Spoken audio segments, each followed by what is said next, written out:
Isang mahinang iyak, sinundan ng isa pa at isa pa. Tatlong magkakaibang tinig, tatlong maliliit na nilalang na sabay-sabay na humihingi ng yakap ng isang ina.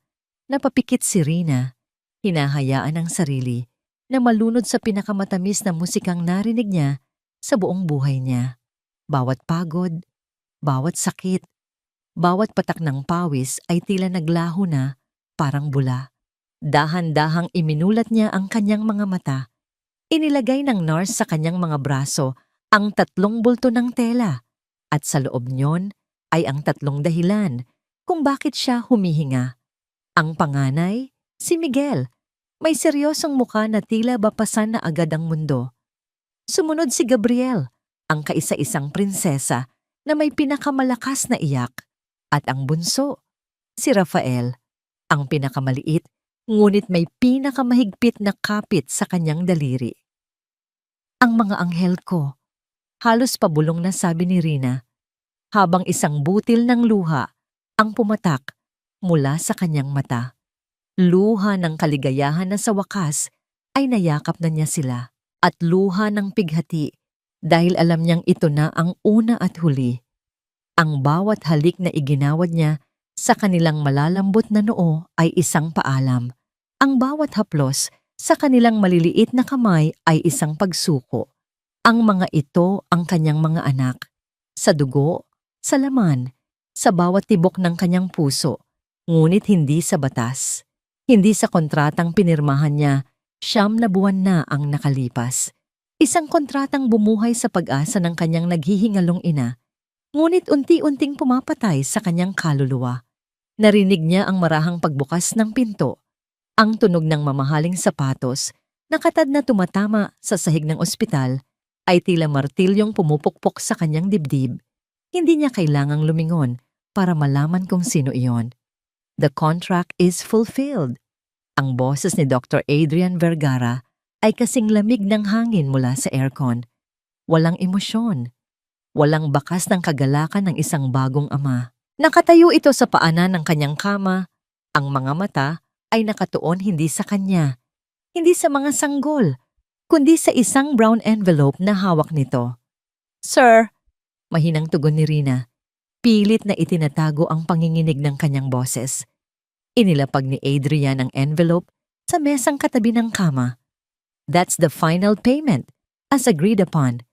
Everything is there. Siguraduhin mong bilangin mo bago ka umalis." Hindi makapaniwalang napatingin si Rina sa kanya. Ganoon na lang ba yon? Pagkatapos ng 9 na buwan, pagkatapos niyang isugal ang sariling buhay para sa mga anak nito, isang sobrang puno ng pera na lang ang katumbas ng lahat, ni hindi man lang nito magawang tawagin siya sa pangalan. Para sa lalaking ito, isa lamang siyang serbisyo, isang transaksyon. "Thank you, sir," sabi niya. Kahit na ang gusto niyang isigaw ay, "Tingnan mo ang mga anak mo, tingnan mo sila."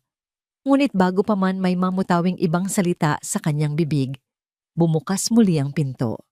Isang babae ang pumasok. Maganda, matangkad at balot sa amoy ng mamahaling pabango na tila hindi nababagay sa loob ng isang silid sa ospital. Ang bawat galaw nito ay may halong kumpiyansa at kapangyarihan. Siya si Clarissa Vergara, ang dating asawa. "Adrian, darling," sabi ni Clarissa. Ang ngiti ay perpekto, ngunit hindi umaabot sa kanyang mga mata. "Narinig ko ang magandang balita. I came as soon as I could." Kitang-kita ni Rina ang pagtiim ng bagang ni Adrian. "Clarissa, what are you doing here? This is a private room." "Of course," malambing na sagot nito, lumalakad palapit sa kama. Ang mga mata nito ay dumaan sa mukha ni Rina na may bahid ng awa, bago ito tumuon sa tatlong sanggol. "Oh, look at them. They are beautiful. Kamukhang kamukha mo, Adrian." Napayo ko na lang si Rina. Mahigpit na niyakap ang mga anak. May kung anong panganib siyang naramdaman sa presensya ng babaeng ito. Isang bagay na malamig at mapanlinlang. "We need to talk," maring sabi ni Adrian. Hinawakan si Clarissa sa braso. "Outside." Hinayaan ni Rina na hilahin ni Adrian si Clarissa palabas ng silid. Sumara ang pinto ngunit hindi sapat para pigilan ang mga pira-pirasong salita na umabot sa kanyang pandinig. Wala kang karapatan. Boses ni Adrian, galit at pigil. Sa akin pa rin ang apelyido mo, Adrian. Sagot ni Clarissa, matigas. Responsibilidad ko rin sila. Nawala ang mga boses sa dulo ng pasilyo at naiwan si Rina sa katahimikan. Ang puso niya ay kumakabog nang mas mabilis kaysa kanina. Anong ibig sabihin ni Clarissa? Anong karapatan niya sa mga anak niya? Ilang sandali pa, bumukas muli ang pinto. Si Clarissa lang ang pumasok, mag-isa. Ang perpektong ngiti ay bumalik sa kanyang mga labi. Dahan-dahan itong lumapit, bawat hakbang ay tila isang babala. Tumayo ito sa tabi mismo ng kama, tinitingnan ang mga sanggol na mahimbing nang natutulog sa yakap ni Rina. You did a good job, sabi ni Clarissa. Ang boses ay halos isang bulong. Magpahinga ka na. Marami ka pang pagdadaanan. Inangat ni Rina ang kanyang tingin. Naguguluhan. Ngumiti si Clarissa, isang ngiting nakakakilabot.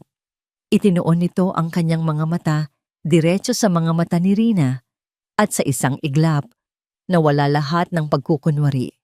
Salamat sa serbisyo mo, sabi nito. Ang bawat salita ay may bigat ng bakal. Ako na ang bahala sa kanila. Huminga ito ng malalim.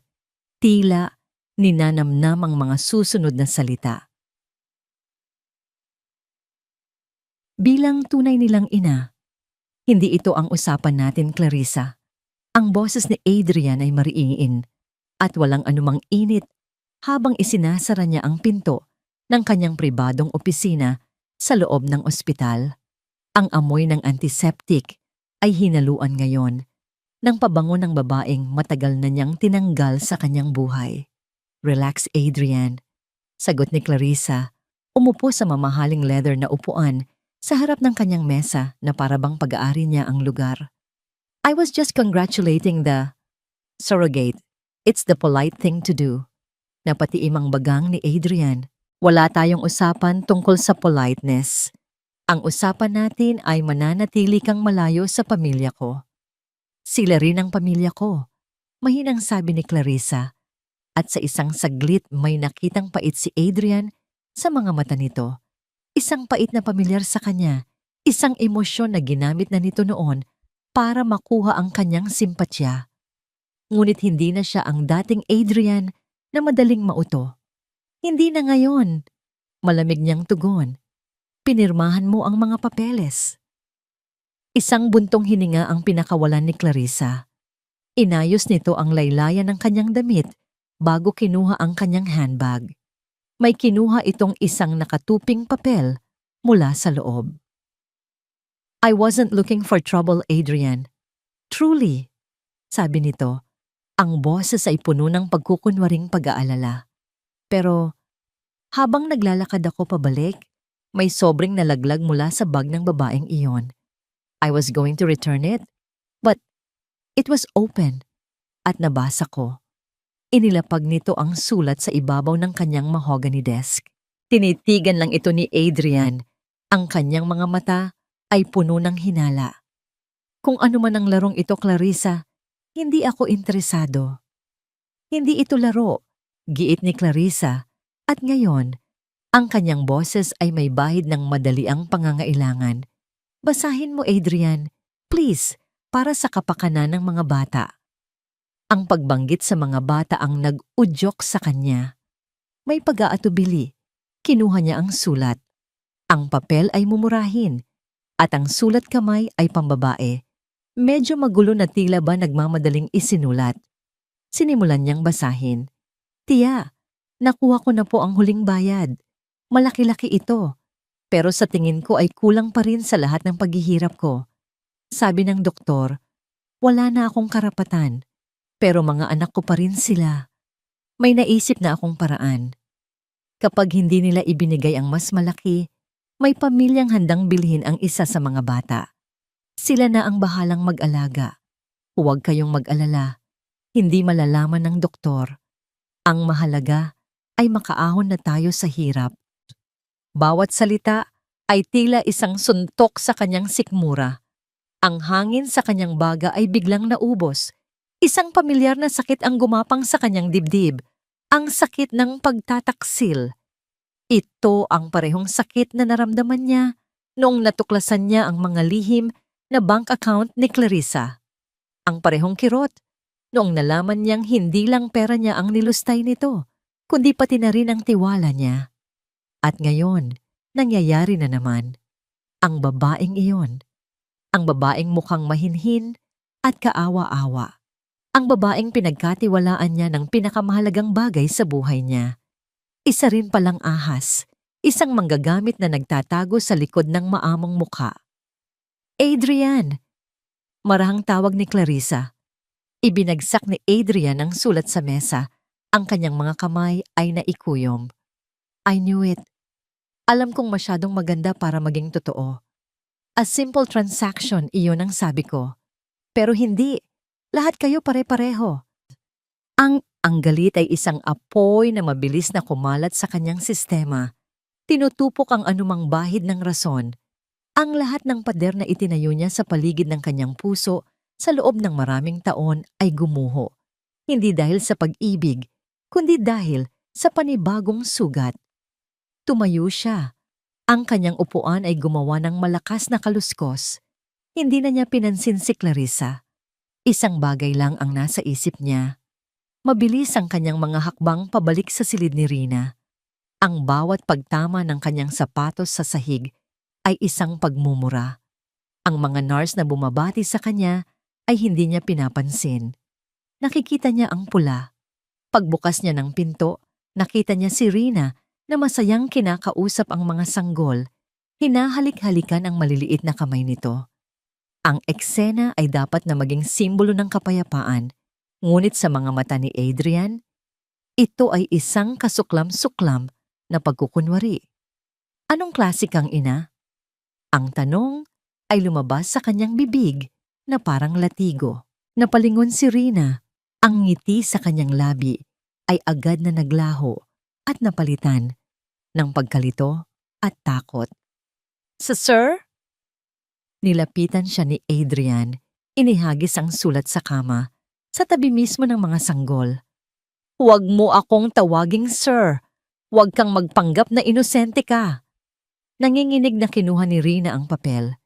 Binasa niya ang mga salita at habang ginagawa niya iyon, ang pagkalito sa kanyang mukha ay dahan-dahang napalitan ng purong sindak. Ang mga mata niya ay nanlalaki. Paulit-ulit na binabasa ang mga pangungusap na hindi niya maintindihan.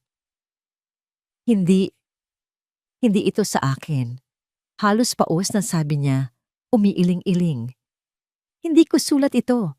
Hindi ito ang sulat kamay ko. Isang mapaklang tawa ang kumawala sa mga labi ni Adrian. Isang tawa na walang anumang saya. Talaga? At sino ang maniniwala sa'yo? Isang babaeng gagawin ang lahat para sa pera? Na pumasok sa isang kontrata para ipagbuntis ang mga anak ng ibang tao? Sir, maniwala po kayo. Nagsimula ng mamuo ang luha sa kanyang mga mata. Mahal ko po sila. Hindi ko po magagawa yan. Huwag mong banggitin ang salitang mahal. Sigaw ni Adrian. At sa lakas ng kanyang boses ay bahagyang napakislot ang isa sa mga sanggol. Hindi mo alam ang kahulugan niyan. Ang alam mo lang ay pera. Pera na naman. Kulang pa ba? Sabihin mo, magkano pa ang gusto mo? Ang bawat salita ay parang sampals sa mukha ni Rina. Ang sakit ay mas matindi pa kaysa sa naramdaman niya sa panganganak. Sinubukan niyang bumangon, ngunit nanghihina pa ang kanyang katawan. Wala po akong hinihingi. Humagulgol siya. Ang mga anak ko lang po. Gusto ko lang silang mayakap. Hindi mo sila anak. Dumagundong ang boses ni Adrian sa loob ng silid. Simula sa araw na ito, wala ka ng anumang kaugnayan sa kanila. Naintindihan mo? Isa ka lang estranghero. Isang makasalanang estranghero na nagbabalak pagkakitaan ang sarili mong laman at dugo. Ang sakit na dulot ng kanyang mga salita ay tumagos hanggang sa kaibuturan ng kaluluwa ni Rina.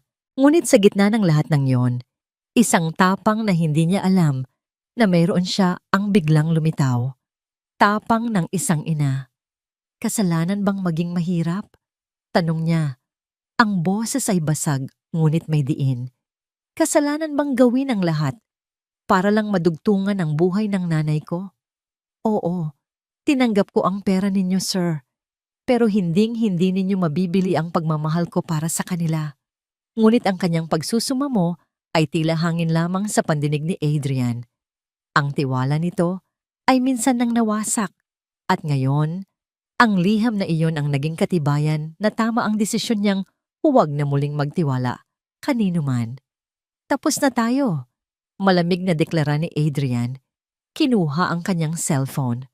Umalis ka na. Ngayon din. Hindi, parang awa niyo na.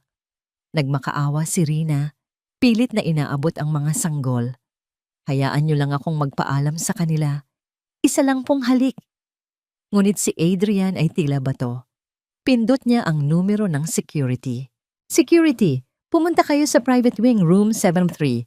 Mayroon ditong trespasser. Palabasin ninyo. Pagkatapos ng tawag, tinalikuran na niya si Rina na para bang isa itong basura. Naglakad siya, papalapit sa mga sanggol. Maingat na inayos ang kumot ng mga ito.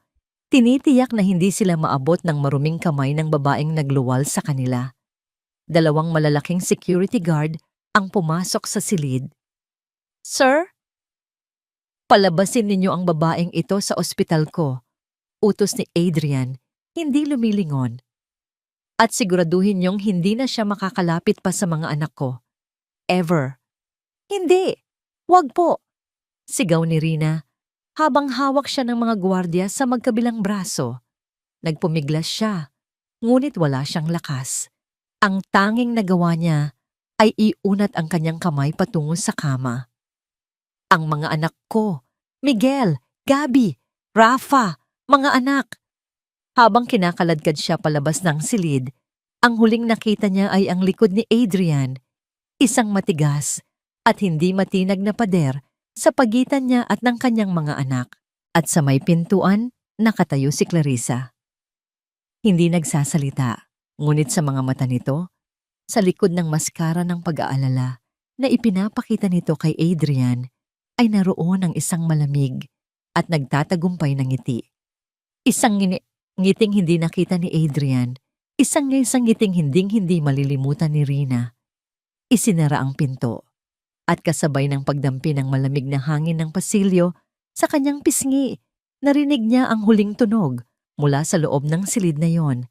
Ang sabay-sabay na pag-iyak ng kanyang tatlong anak, na tila ba alam nilang inilalayo sa kanila ang kanilang ina. Mga anak ko! Ang kanyang sigaw ay umalingaw-ngaw sa tahimik na pasilyo, isang sigaw na puno ng purong paghihinagpis. Nagpumiglas siya, ngunit ang pagkakahawak ng mga gwardya ay bakal. Ang kanyang mga paa ay halos hindi na sumasayad sa sahig habang kinakaladkad siya palayo. Bawat hakbang palayo sa silid na yon ay 1,000 karayom na tumutusok sa kanyang puso. Pakawalan niyo ako. Kailangan ako ng mga anak ko. Parang awa niyo na. Ngunit ang kanyang mga salita ay walang halaga para sa mga empleyado ng ospital na nakakakita sa kanya. Isa lamang siyang iskandalosang babae na gumagawa ng gulo. Nakikita niya ang paghusga sa kanilang mga mata, ang mga bulungan na tila mga bubuyog na umiikot sa kanyang ulo. Nakarating sila sa elevator at habang hinihintay itong bumukas, napasulyap siya sa salamin sa pader. Nakita niya ang kanyang sarili. Isang babaeng gusot ang damit pang ospital, magulo ang buhok, at may mukhang basang-basa ng luha. Isang larawan ng pagkawasak. Ito ba talaga siya? Ang babaeng ilang minuto lang ang nakalipas ay kalong-kalong ang kanyang buong mundo? Dinala siya hanggang sa main entrance ng ospital. Ang marangyang lobby na dati simbolo ng pag-asa ay ngayon tila isang malaking bibig na isinusuka siya palabas. Tinulak siya ng mga gwardiya hanggang sa makalabas siya ng glass doors. "Huwag ka nang babalik dito, miss." Babala ng isa sa kanila. Bago sila tumalikod at bumalik sa loob, Iiwan siyang mag-isa sa ilalim ng papalubog na araw. Napatayo si Rina sa gitna ng daanan. Hindi alintana ang mga taong napapatingin at umiiwas sa kanya. Ang ingay ng mga sasakyan sa kalsada, ang busina, ang sigawan ng mga tao, lahat ay tila isang malayong ugong. Ang tanging malinaw sa kanya ay ang sakit. Isang pisikal na sakit sa kanyang dibdib na para bang may pumunit nito at walang awang inagaw ang kanyang puso. Biglang bumuhos ang malakas na ulan. Ang mga patak ay malamig at mabigat. Agad na binasa ang kanyang manipis na damit. Ngunit hindi niya ito naramdaman. Ang lamig sa labas ay walang-wala kumpara sa nagyayelong kawalan sa kanyang kalooban. Napaluhod siya sa basang semento, doon, sa gitna ng ulan at ng syudad, na walang pakialam. Ibinuhos niya ang lahat. Humagulgol siya, hindi na para sa sarili, kundi para sa tatlong maliliit na nilalang na hindi na niya muling mayayakap. Umiyak siya para kay Miguel na hindi na niya makikitang lumaki, para kay Gabby na hindi na niya masusuklayan ang buhok, para kay Rafa na hindi na niya maaawitan para makatulog. Idinukot niya mula sa bulsa ng kanyang damit ang isang bagay. Ang nag-iisang bagay na naisalba niya. Isang maliit, kulubot na larawan mula sa huling ultrasound, ang tatlong maliliit na tuldok sa itim at puting imahe. Ang kanyang tatlong anghel. Mahigpit niya itong hinawakan, hinahayaang mabasa ito ng ulan at ng kanyang mga luha. Ito na lang ang natitira sa kanya. Isang pirasong papel, isang alaala ng 9 na buwan na pag-asa na winasak sa loob lamang ng ilang minuto. Itinaas niya ang kanyang mukha sa langit, hinahayaang hagupitin ng ulan ang kanyang pisngi. Wala na siyang pera para ipagamot ang kanyang ina. Wala na siyang mga anak na magbibigay sa kanya ng lakas. Wala na siyang kahit ano. Siya ay nag-iisa. Siya ay talunan. Ngunit habang nakaluhod siya roon, basang-basa at wasak, isang bagay ang ipinangako niya sa kanyang sarili. Isang pangakong isinumpa niya sa bawat patak ng ulan. Maaring kinuha nila ang lahat sa kanya. Ang kanyang mga anak, ang kanyang dignidad, ang kanyang kinabukasan. Ngunit isang araw, babalik siya. At sa araw na yon, hindi na siya magiging isang kaawa-awang babae na kinakaladkad palabas. Sa araw na yon, lalaban siya. Para sa tatlong maliliit na pusong tumitibok ngayon sa ilalim ng bubong na hindi kanya, ipinangako niya iyon. Hindi ito ang wakas. Ito ay isang simula. Ang simula ng isang mahabang laban. 5 taon. Sa loob ng 5 taon, naging pamilyar na kay Rina ang amoy ng panlinis na may halong gamot. Naging kabisado na niya ang bawat sulok ng St. Michael's Medical Center. Mula sa mga pasilyong pinakamadalas daanan ng mga doktor hanggang sa mga tagong hagdanan na ginagamit lang ng mga staff na tulad niya. Ang mop na hawak niya ay naging karugtong na ng kanyang mga kamay. Ang pagkayod sa makintab na sahig ay naging kanyang penitensya. Dito, sa ilalim ng pinakamatitingkad na ilaw ng isa sa pinakamamahaling ospital sa bansa, pinili niyang magtago. Pinili niyang maging isang anino. "Bilisan mo dyan, Rina," sabi ng kanilang head janitor. Parating na ang pamilya Vergara para sa regular check-up ng mga bata. Napahigpit ang hawak niya sa handle ng mop. Tumango lang siya, hindi nag-aangat ng tingin. Pamilya Vergara. Ang mga salitang yon ay tila isang kutsilyo na sa loob ng 5 taon ay hindi pa rin nawawalan ng talim.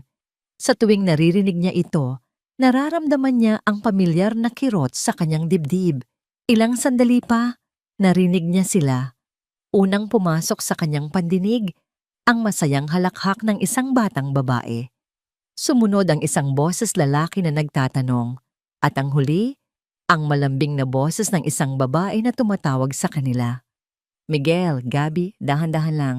Dahan-dahan, nasa ospital tayo." Itinulak ni Rina ang kanyang cart papunta sa isang sulok, sa likod ng isang malaking halaman, kung saan halos hindi na siya makikita. Sumilip siya mula sa mga dahon. At naroon sila. Si Dr. Adrian Vergara, guwapo at seryoso pa rin. Suot ang kanyang puting coat na tila isang baluti. Sa tabi niya, si Clarissa, ang larawan ng isang perpektong ina at asawa. Hawak ang kamay ng dalawang bata. At ang mga bata, ang mga anak niya.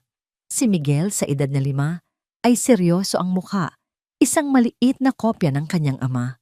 Si Gabriel na tinatawag nilang Gabi ay isang munting prinsesa na may laso sa buhok. At ang bunso, si Rafael, na nakakapit sa binti ng kanyang ama, medyo maliit para sa kanyang edad. Ang puso ni Rina ay tila gustong tumalon palabas ng kanyang dibdib.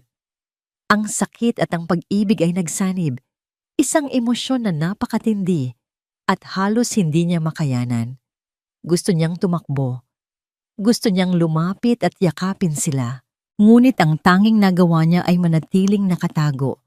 Isang magnanakaw na nagnanakaw ng ilang segundong sulyap. Bigla niyang naalala ang huling mga araw ng kanyang ina. Nakahiga ito sa isang mumurahing banig sa kanilang maliit na bahay. Ang paghinga ay mababaw. Anak, bulong nito, huwag mong sisihin ang sarili mo. Ginawa mo ang lahat. Ngunit sinisi ni Rina ang sarili niya. Ang perang natanggap niya mula kay Adrian ay naubos sa pambayad ng mga utang at sa mga unang gamot. Ngunit hindi ito sapat. Ang sakit sa bato ng kanyang ina ay nangailangan ng tuloy-tuloy at mamahaling dialysis. Kung hindi lang sana siya pinalayas, kung mayroon lang sana siyang lakas ng loob na maningil pa. Namatay ang kanyang ina, 1 taon, pagkatapos niyang mawala ang kanyang mga anak. Namatay itong hawak ang kamay niya habang ibinubulong ni Rina ang isang pangakong hindi niya natupad. Walang sapat na pera. Palaging yun ang problema. Kaya pagkatapos ng libing, tumayo si Rina. Nag-aral siya ng short course para maging nursing aide. At sa tulong ng tadhana o marahil ng isang mas malupit na puwersa, natanggap siya sa nag-iisang lugar na gusto niyang iwasan ngunit kailangan niyang puntahan. St. Michael's, para maging malapit sa kanila, kahit bilang isang anino lang. Aray! Ang maliit na sigaw ay nagpabalik kay Rina sa kasalukuyan. Nakita niyang natapilok si Rafael. Napaupo ito sa sahig. Ang mukha ay nagpapakita ng gulat at sakit. Bago pa man siya makapag-isip, kumilos ang kanyang katawan. 1 hakbang. 2 hakbang. Ang instinct ng isang ina ang nagtulak sa kanya pasulong. Ang mga kamay ay nakaunat. Handang tulungan ang nahulog niyang anghel. Rafa, anak. Ngunit mas mabilis si Clarissa. Agad nitong binuhat si Rafael, hinahaplos ang likod nito.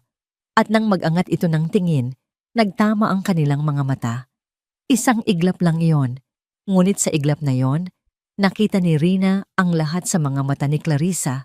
Pagkilala, pagkainis, at isang malamig na babala. Agad na napayuko si Rina. Bumalik sa kanyang cart, nagkunwaring abala sa pag-aayos ng mga bote ng panlinis. Ang puso niya ay dumadagundong sa takot. Nakilala ba siya nito? Okay ka lang ba, Hija? Ang boses ni Clarissa ay nasa tabi na niya. Dahan-dahang nag-angat ng tingin si Rina. Nakangiti si Clarissa. Isang ngiting puno ng kabaitan para sa lahat ng nakakakita. Ngunit ang mga mata nito na nakatutok lamang sa kanya ay nagsasabi ng ibang kwento. Oo po, ma'am. Halos pautal na sagot ni Rina. Mag-ingat ka sa dinadaanan mo. Sabi ni Clarissa, ang boses ay malambing ngunit may diin. Isang paalala, isang utos. Manatili ka sa lugar mo. Tumango lang si Rina. Naglakad palayo ang pamilya. Iniwan si Rina na nanginginig sa kanyang kinatatayuan. Muntik na. Isang maling galaw pa. At ang 5 taon ng kanyang pag-iingat ay mawawalan ng saysay. Nang makalayo na sila, 2 doktor na naglalakad ang huminto malapit sa kanyang pwesto. Hindi siya pinansin ng mga ito, abala sa kanilang pag-uusap. Napansin mo ba ang batang Vergara? Yung bunso? Sabi ng isa. Oo, Medyo maputla siya ngayon kumpara noong huling check-up niya. At parang laging pagod. Sagot ng isa pa. Sana ay normal lang na paglaki iyon. Dr. Vergara is very particular with his children's health. Ang mga salita ay tila humigop sa lahat ng hangin sa paligid. Natigilan si Rina. Ang hawak na basahan ay nalaglag mula sa kanyang kamay. Maputla, laging pagod. Isang bagong uri ng takot ang gumapang sa kanyang puso. Isang takot na mas malala pa kaysa sa takot na mabisto siya. Isang takot para sa kalusugan ng kanyang bunso. Logic. Ito ang pundasyon ng buhay ni Dr. Adrian Vergara. Sa loob ng operating room, ang logic ang nagliligtas ng buhay. Ang bawat desisyon ay base sa datos, sa siyensya, sa malamig at matigas na katotohanan. Walang puwang ang emosyon. Walang lugar ang takot. Ngunit ngayon, sa loob ng kanyang sariling opisina na napapalibutan ng mga medical journals at mga diploma, ang logic ay tila isang banyagang salita. Sa harap niya ay nakaupo si Dr. Santos, ang pinakamagaling na hematologist ng St. Michael's. At sa ibabaw ng mesa sa pagitan nila, nakalatag ang isang folder. Isang manipis na folder na naglalaman ng pinakamabigat na salitang narinig ni Adrian sa buong buhay niya. Severe aplastic anemia. Inulit ni Adrian ang mga salita sa kanyang isip, hinimay-himay na parang isang komplikadong kaso. Ang bone marrow ay tumigil sa pag-produce ng sapat na bagong blood cells. Pancytopenia. Red cells, white cells, platelets, lahat ay bumabagsak. Ang resulta ay isang katawang walang panlaban sa impeksyon, walang kakayahang maghilom, isang katawang unti-unting namamatay. The biopsy results are conclusive, Adrian. Malumanay na sabi ni Dr. Santos, alam ang bigat ng balitang dala niya. His marrow is almost completely empty. We need to act fast. An urgent bone marrow transplant is his only real chance. Tumango si Adrian, ngunit ang pagtango ay isang automatikong kilos na lang. Ang kanyang isip, na sanay sa paghahanap ng solusyon, ay blangko. Ito ang kanyang anak. Ang kanyang bunso. Hindi ito isang pasyente na may numero sa chart. Ang kanyang unang reaksyon ay ang salungating ito. It could be a virus, an exposure to toxins. We need to run more tests. We did. Putol ni Dr. Santos. And we will continue to do so. But the numbers don't lie. Every day we delay the search for a donor is a day we are losing. Donor. Agad na tumayo si Adrian. Test me. Now. Isang malungkot na iling ang naging sagot ni Dr. Santos. We already did, Adrian. Upon your request last night. You're not a match. Neither is Clarissa. Ang mga salitang iyon ay parang isang pader na biglang humarang sa kanyang harapan. Siya, ang ama, ay hindi tugma. Ang babaeng nag-alaga dito sa loob ng 5 taon ay hindi rin tugma. Ang logic ay nagsasabing posible iyon, ngunit ang puso ng isang ama ay hindi ito matanggap. The other two? Mabilis niyang tanong. Miguel and Gabby? They're too young to be donors, you know that. The risk is too high. Sagot ni Dr. Santos. Napasuntok si Adrian sa kanyang mesa. Hindi malakas, ngunit sapat para maramdaman niya ang sakit. Isang pisikal na sakit na nagbigay sa kanya ng panandaliang ginhawa mula sa emosyonal na paghihirap. Then find one. Mariin niyang sabi. I access mo ang national and international registries. I don't care about the cost. Find a match. We are already doing that, tiniyak ni Dr. Santos. But Adrian, that could take weeks, even months. Rafael doesn't have months. Pagkaalis ni Dr. Santos, naiwan si Adrian sa isang nakabibinging katahimikan. Sa isang iglap, hindi na siya ang kinatatakutang Dr. Vergara, ang henyo ng cardiac surgery. Isa na lang siyang ama, isang amang natatakot. Isang amang desperado. Pumasok si Clarissa sa opisina nang hindi kumakatok. Ang muka ay balisa. Adrian, anong sabi ni Dr. Santos? Bakit ayaw nila akong papasukin sa kwarto ni Rafa? He's being moved to a sterile isolation ward. Sagot ni Adrian, ang boses ay walang buhay. His immune system is non-existent. Any common cold could kill him. Kill him! Napahawak si Clarissa sa kanyang bibig. Ang mga mata ay nanlaki sa takot. Anong ibig mong sabihin? Hinarap siya ni Adrian at sa unang pagkakataon, ang galit na matagal na niyang kinikimkim ay sumabog. Ang ibig kong sabihin ay may malubhang sakit ang anak mo. Isang sakit na matagal nang nagpapakita ng sintomas, ang pagiging maputla, ang mga pasa, ang laging pagkapagod.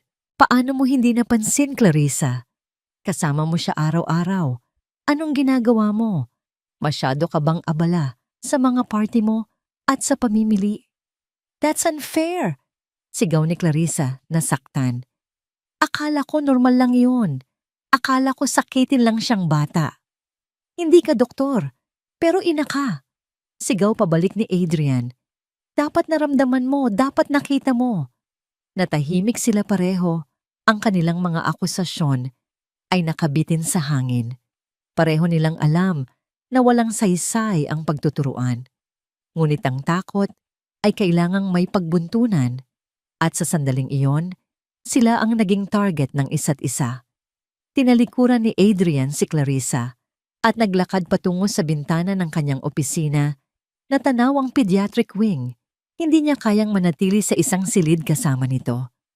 Naglakad siya papunta sa isolation ward. Mula sa makapal na salamin, tinitigan niya ang kanyang anak. Si Rafael ay nakahiga sa kama, napapalibutan ng mga makinang may mga ilaw na kumukurap. May IV line na nakakabit sa kanyang maliit na kamay.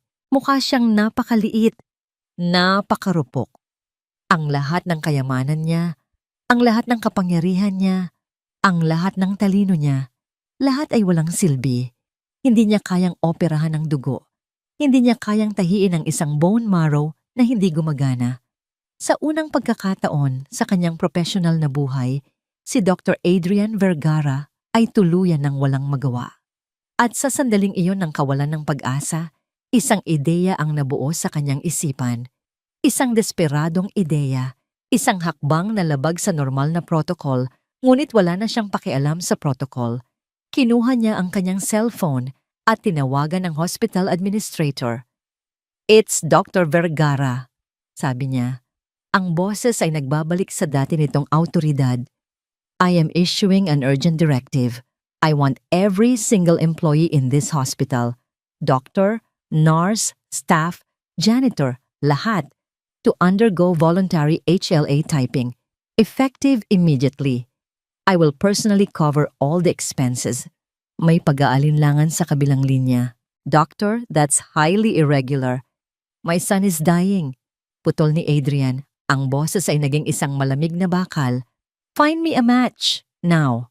Ibinaba niya ang tawag. Tumingin siyang muli sa kanyang anak sa likod ng salamin.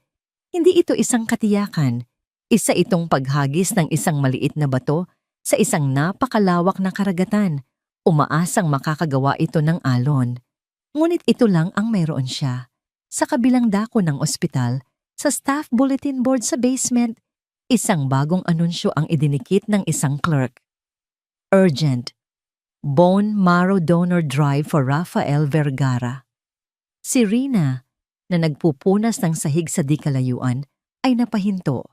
Mula sa kanyang kinatatayuan, nabasa niya ang pangalan ng kanyang anak na nakasulat sa malalaking letra.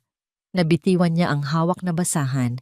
Ang puso niya ay nagsimulang tumibok ng napakabilis na para bang gusto nitong kumawala. Dahan-dahan siyang lumapit sa bulletin board. Ang kanyang mga mata ay hindi maalis sa anunsyo. Isang desisyon ang nabuo sa kanyang isipan. Isang desisyon na nakakatakot. Isang desisyon na mapanganib. Isang desisyon na babago sa lahat. Pupunta siya. Magpapatest siya. Ang pila ay mahaba. Nakatayo si Rina sa dulo nito, ang suot na uniforme ay tila hindi sapat para itago ang kanyang pagkatao.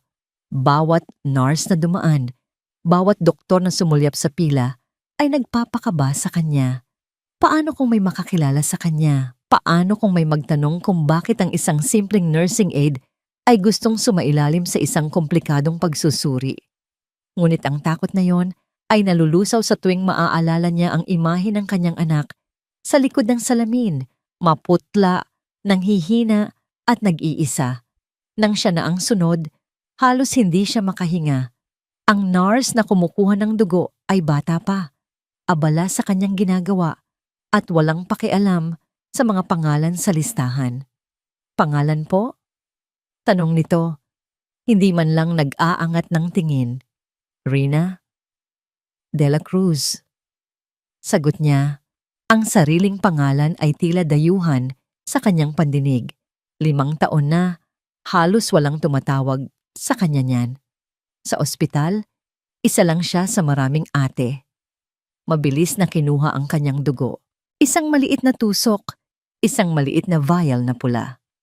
Ang maliit na vial na yon na naglalaman ng kanyang pinakamalaking sikreto at kanyang pinakamalaking pag-asa. Pagkatapos, pinabalik na siya sa trabaho na para bang walang nangyari. Ang mga sumunod na oras ay ang pinakamahabang oras sa buhay ni Rina. Ang bawat pag-ikot ng walis sa sahig ay isang dasal. Ang bawat pagpuna sa salamin ay isang pagsusumamo. Ang bawat tunog ng cart sa pasilyo ay parang kulog sa kanyang pandinig. Iniisip na baka yun na ang resulta. Hindi niya halos nalasahan ang pananghalian niya. Ang kanin ay tila buhangin sa kanyang bibig. Ang tanging nagpapatuloy sa kanya ay ang paulit-ulit na bulong sa kanyang isip. Sana ako na. Parang awa mo na. Diyos ko, sana ako na. Sa loob ng hematology lab, si Dr. Alcaraz, isang matandang doktor na kaibigan at mentor ni Adrian, ay minamasahe ang kanyang sentido. Daan-daang resulta na ang dumaan sa kanyang mga mata. Lahat ay negatibo. Doc, tawag ng isang medtech. May isa po tayong resulta dito. Mula sa in-house drive. Pinatakbo ko po ulit at ganoon pa rin ang lumalabas. Iniabot ng technician ang isang printout. Tiningnan ito ni Dr. Alcaraz.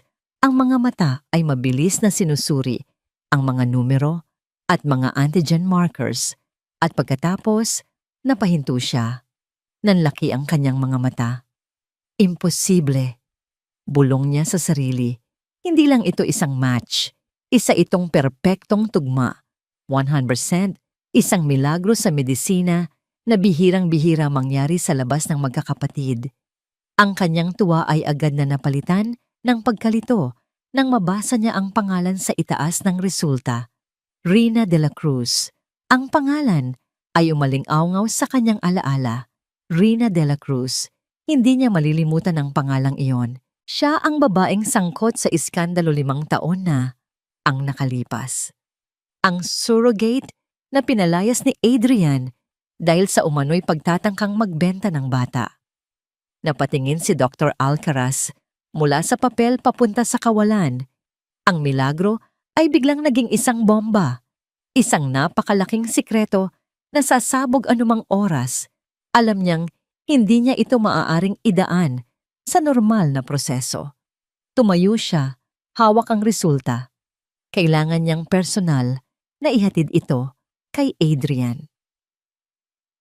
Nakatayo si Adrian sa harap ng salamin ng isolation ward. Ang mga kamay ay nasa bulsa ng kanyang coat. Sa loob ng 24 na oras, wala siyang ibang ginawa kundi ang tumitig. Tumitig sa monitor ng puso. Tumitig sa IV drip. Tumitig sa kanyang natutulog na anak. Umaasang sa pamamagitan ng titig ay maibibigay niya ang sarili niyang lakas. Isang katok sa pinto ang pumutol sa kanyang pagmumuni-muni. Pumasok si Dr. Alcaraz.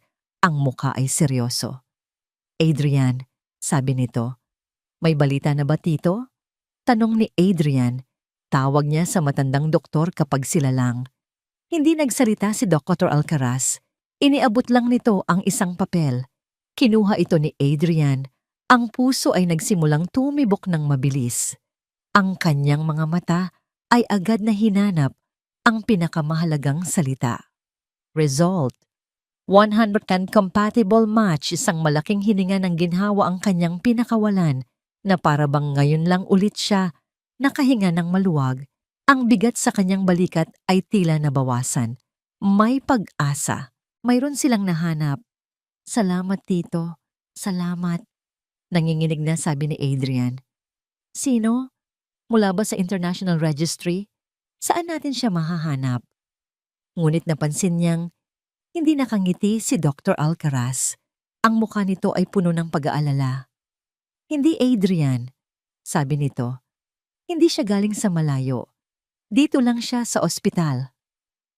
At doon, ibinaba ni Adrian ang kanyang tingin mula sa resulta patungo sa pangalan ng donor.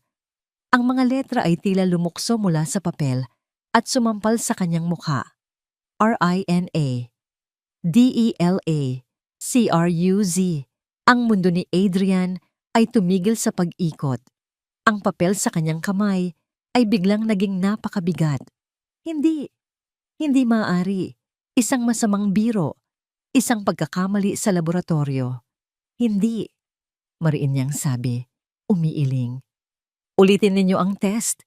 May mali dito. Inulit na namin, Adrian. 3 beses. Mahinahong sabi ni Dr. Alcaraz. Siya ang ina. Siyempre, siya ang magiging perpektong tugma. Ang babaeng iyon. Ang babaeng tinawag niyang makasalanan. Ang babaeng itinaboy niya na parang aso. Ang babaeng sinumpa niya at kinamuhian sa loob ng 5 taon. Siya. Siya lang ang tanging pag-asa ng kanyang anak. Ang kabalintunaan ay napakasakit, napakalupit. Ang lunas sa kanyang paghihirap ay nasa kamay ng taong pinagmulan ng isa pa niyang malaking sakit. Bago pa man siya makapag-react, bago pa man niya matanggap ang katotohanan ito, bumukas ang pinto ng kanyang opisina. Pumasok si Clarissa, ang mukha ay puno ng pag-aalala. Adrian, darling, may balita na ba? Kanina pa ako nag-aalala. Napahinto ito nang makita ang itsura ni Adrian, maputla, tulala, na para bang nakakita ng multo. At pagkatapos, ang mga mata ni Clarissa ay napunta sa papel na hawak ng kanyang asawa. Lumapit siya. Nabasa niya ang resulta. Nabasa niya ang pangalan. Rina de la Cruz? Ang unang reaksyon ni Clarissa ay pagkalito. Pagkatapos, habang unti-unting nag-sink in ang impormasyon, ang pagkalito ay naging purong sindak. Ang kanyang mga mata ay nanlaki at isang bahagyang panginginig ang gumapang sa kanyang mga kamay. Ngunit kasing bilis ng pagdating ng takot, ay siya ring bilis nitong nawala. Ang sindak sa kanyang mukha ay napalitan. Ang kanyang mga mata ay kumitid. Ang kanyang mga labi ay bahagyang nag-ipit. Ang takot ay naging isang bagay na mas mapanganib, isang bagay na malamig, at puno ng kalkulasyon. Ang pangalan sa papel ay tila may sariling init. Pinapaso ang mga daliri ni Adrian.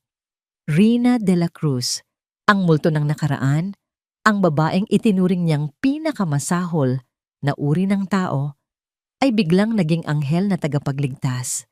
Ang kanyang isip ay hindi ito kayang tanggapin. Ito ay isang cosmic na biro, isang pagsubok mula sa Diyos na hindi niya maintindihan. Adrian, anong ibig sabihin nito? Basag ni Clarissa sa katahimikan, ang boses ay nanginginig. Bakit? Bakit pangalan niya? Paano nangyari na nandito pa rin siya? Hindi ko alam, sagot ni Adrian. Ang mga mata ay nakatitig pa rin sa papel, na para bang kung tititigan niya ito, nang matagal ay magbabago ang mga letrang nakasulat. This changes nothing, sabi ni Dr. Alcaraz. Sinusubukang ibalik ang focus sa kung anong mahalaga.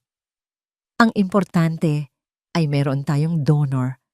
Kailangan nating hanapin ang babae at simulan ang proseso. Hindi! Mabilis na putol ni Clarissa. Ang takot ay malinaw sa kanyang boses. Hindi natin siya pwedeng pagkatiwalaan. Adrian, naaalala mo ba? Ang babaeng yan ay tinangka ng ipagbili ang mga anak natin noon. Paano kung gamitin niya ito para humingi ng pera.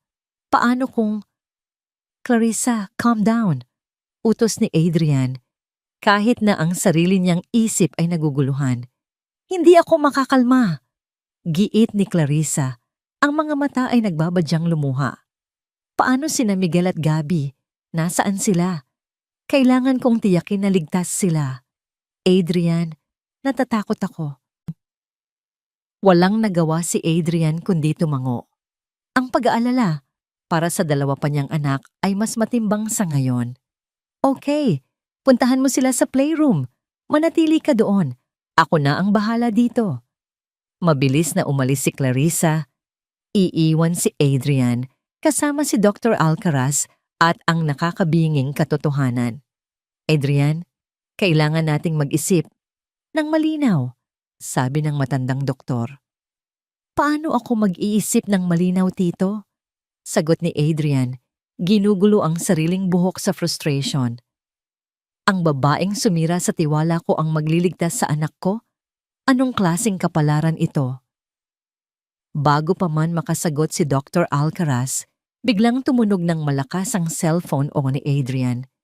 Isang pamilyar na ringtone, ang yaya ng mga bata. Excuse me, sabi niya kay Dr. Alcaraz bago sagutin ang tawag. Yes, yaya? Ang narinig niya mula sa kabilang linya ay hindi isang normal na pag-uulat. Ito ay isang humihikbing, nanginginig na boses. Sir! Sir Adrian! Si Ma'am Gabby po! Agad na nanindig ang balahibo ni Adrian. Anong nangyari kay Gabby? Nasaan kayo? Nasa garden po kami kanina. Saglit lang po akong pumasok para kumuha ng juice. Pagbalik ko po, wala na siya. Sir, wala na po si Gabby. Ang sahig sa ilalim ng mga paa ni Adrian ay tila gumuho. Ano? Hanapin mo siya. Baka nagtatago lang. Hinanap ko na po, sir. Kahit saan. Tinanong ko na rin po ang mga guard. Wala pong nakakita sa kanya. Ang bawat salita ng yaya ay isang martilyo na pumupukpok sa kanyang sentido. Ibinaba niya ang tawag nang hindi nagpapaalam at tumakbo palabas ng opisina. Ang isip ay blangko sa anumang bagay, maliban sa pangalan ng kanyang anak na babae, Gabby. Gabby. Pagdating niya sa pediatric wing, naabutan niya si Clarissa, nakausap na ang yaya. Ang mukha ni Clarissa ay basang-basa ng luha, ang katawan ay nanginginig. Adrian! Nawawala ang anak natin! Humagulgol ito, yumakap sa kanya. Security! I-lockdown ng buong ospital. Walang pwedeng lumabas o pumasok. Dinisigaw ni Adrian sa pinakamalapit na gwardiya. Ang kanyang boses ay puno ng awtoridad na matagal nang hindi naririnig ng mga tauhan. I-check ang lahat ng CCTV footage, now! Nagsimula ang kaguluhan. Ang mga gwardiya ay nagtakbuhan.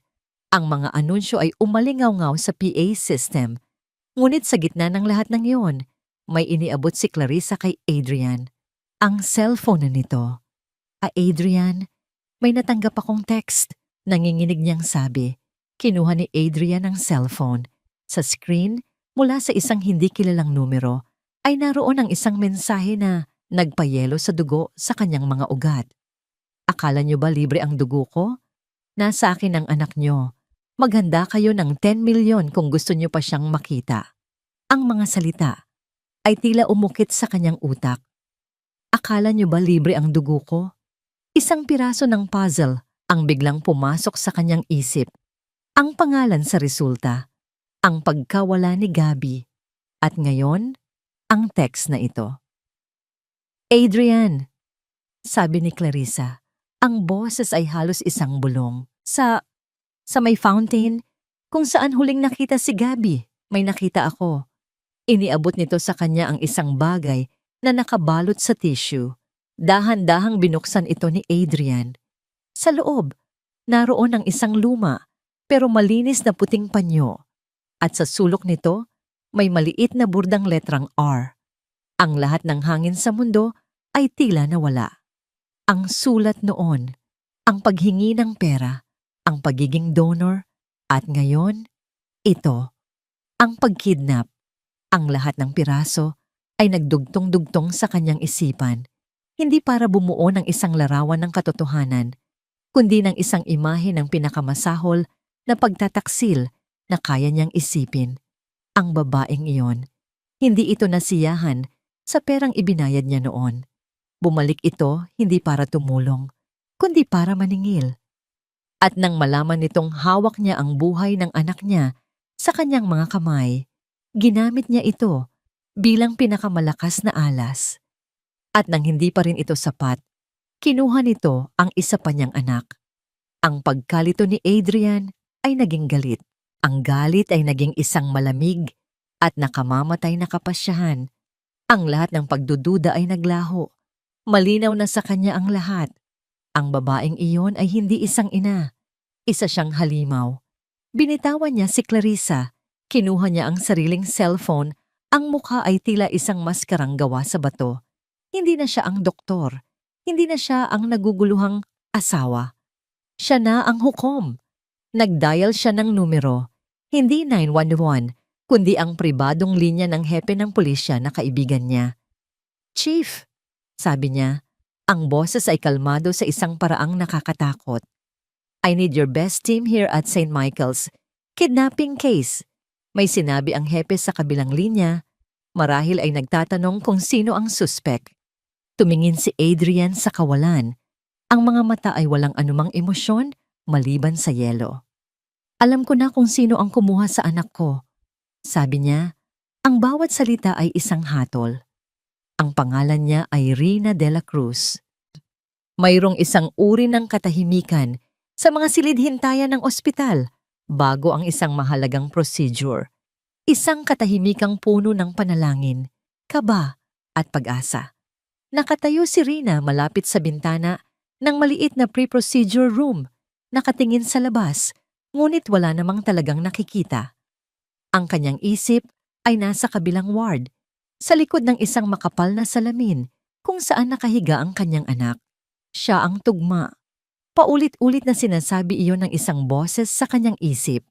Kanina lang, sinabihan siya ng isang nurse na siya ang nahanap na donor. Ang balita ay tila isang sinag ng araw na tumagos sa madilim na ulap ng kanyang buhay. Sa wakas, may magagawa na siya. Hindi na siya isang anino na nagmamasid lang mula sa malayo. Sa araw na ito, siya ay magiging isang ina. Isang ina na magliligtas sa kanyang anak. Nanginginig niyang hinaplos ang sariling braso kung saan kukunin ang dugo ng buhay para kay Rafael.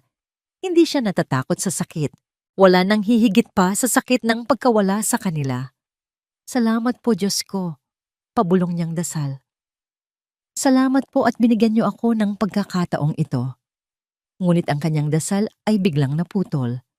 Ang pinto ay bumukas ng malakas, hindi dahan-dahan, kundi tila sinipa. Isang malakas na bang ang umalingaw-ngaw sa tahimik na silid. At napatalon si Rina sa gulat. 2 pulis na nakauniforme ang pumasok, ang kanilang mga mukha ay seryoso at walang emosyon. Sa likod nila, pumasok si Dr. Adrian Vergara. Ngunit hindi ito ang Dr. Vergara na nakikita niya sa mga pasilyo. Ang mukha nito ay hindi na lang basta malamig. Ito ay isang maskarang gawa sa bato. At ang mga mata nito ay nag-aalab sa isang puot na hindi pa niya nakikita kailanman. Isang puot na tila kayang sunugin ang kanyang buong pagkatao. Anong nangyayari?" Naguguluhang tanong ni Rina. Hindi siya sinagot ni Adrian. Sa halip, itinuro siya nito, isang daliring nanginginig sa galit. "Nasaan ang anak ko?" Ang tanong ay isang dagundong. Hindi ito isang tanong na naghahanap ng sagot, kundi isang akusasyon. Bumuka ang bibig ni Rina, ngunit walang salitang lumabas. Ang kanyang lalamunan ay tila piniga, pinatuyo ng takot at pagkalito. Sinong anak?" "Huwag ka nang magpanggap," sigaw ni Adrian, lumapit ng isang hakbang. Ang bawat pulgada ng distansya na nababawasan sa pagitan nila ay nagpapalaki sa takot sa dibdib ni Rina. "Nasaan si Gabriel?" Anong ginawa mo sa kanya? Kidnapper, extortionist. Kidnapper, extortionist. Ang mga salita ay umikot-ikot sa kanyang ulo. Mga salitang walang anumang kahulugan. Bakit niya sasabihin iyon? Si Gabby? Nawawala ba si Gabby? Hindi ko po alam ang sinasabi ninyo, sir. Sabi niya. Ang boses ay nanginginig. Kanina pa po ako rito. Naghihintay para sa procedure. Para sa procedure o para sa bayad? Isang mapaklang na ngiti ang sumilay sa labi ni Adrian. Ito ba ang plano mo? Gamitin ang pagiging donor para makapasok ulit sa buhay namin. At nang hindi ka makontento, kinuha mo ang isa pa naming anak para makahingi ng mas malaki. Hindi. Sa wakas, isang sigaw ng pagtanggi ang kumawala sa kanya. Hindi totoo yan. Hindi ko magagawa yan. Mahal ko ang mga anak ko. Ang pagmamahal mo ay may presyo. Sigaw pabalik ni Adrian. At hindi ko ito babayaran. Humarap siya sa mga pulis. Kunin niyo na siya. Isang pulis ang lumapit kay Rina. Hawak ang isang pares ng posas. Agad na napaurong si Rina. Ang likod ay tumama sa malamig na pader. Sandali. Teka lang po. Pagmamakaawa niya, ang mga mata ay nakatuon kay Adrian. Dr. Vergara. Sir, parang awa niyo na. Nagkakamali po kayo. Maniwala po kayo sa akin. Ngunit ang kanyang mga salita ay tila mga patak ng ulan na pumapatak sa isang bakal na pader. Ang mukha ni Adrian ay hindi nagbago. Ang tanging nakikita niya sa mga mata nito ay pagkasuklam. Isang pagkasuklam na dumurog sa anumang natitirang pag-asa sa kanyang puso. Naramdaman niya ang malamig na bakal sa kanyang pulso. Click! Naramdaman niya ang isa pa. Click! Ang tunog ay tila isang hatol ng kamatayan sa kanyang pagiging ina, sa kanyang pagiging tao. Hindi po ako. Wala po akong kasalanan. Bulong niya habang hinihila siya ng mga pulis palabas ng silid. Ang pasilyo ay tila mas mahaba kaysa dati. Ang bawat mukha na madaraanan nila, mga nurse na katrabaho niya, mga doktor na binabati niya araw-araw, ay nakatingin sa kanya. Nakikita niya ang gulat sa kanilang mga mata, ang pagtatanong, ang panghuhusga. Isa siyang palabas, isang sirang-sirang palabas. Ang babaeng naglilinis ng sahig ay isa palang kriminal. Ang bawat hakbang ay isang pagtitiis. Ang bawat sulyap ay isang sampal. Gusto niyang magtago. Gusto niyang maglaho. Ngunit wala siyang magawa, kundi magpatuloy sa paglalakad habang ang mga posas ay kumakalansing sa bawat galaw niya. At pagkatapos, dumaan sila sa Pediatric Isolation Wing. Napahinto siya, napako ang kanyang mga paa sa sahig. Sa likod ng makapal na salamin, naroon ang dahilan ng lahat, ang dahilan kung bakit siya naroon. Si Rafael. Nakahiga ito, mukhang mas maputla kaysa dati. Kahit sa gitna ng kanyang sariling bangungot, ang tanging nakikita ni Rina ay ang kanyang anak, ang kanyang bunso, ang kanyang munting mandirigma. Nagpumigla siya mula sa pagkakahawak ng mga pulis, lumapit sa salamin hanggang sa makakaya niya. Rafa, anak. Ang kanyang mga daliri ay dumampi sa malamig na salamin, na para bang sa pagdampi na yon ay maipaparamdam niya ang kanyang pagmamahal. Sa sandaling iyon, dahan-dahang iminulat ni Rafael ang kanyang mga mata. Malabo, pagod. Ngunit sa isang iglap, tila nagtama ang kanilang mga paningin. Isang ina at isang anak, pinaghihiwalay ng isang salamin at ng isang bundok ng kasinungalingan. Ito na ba ang huli?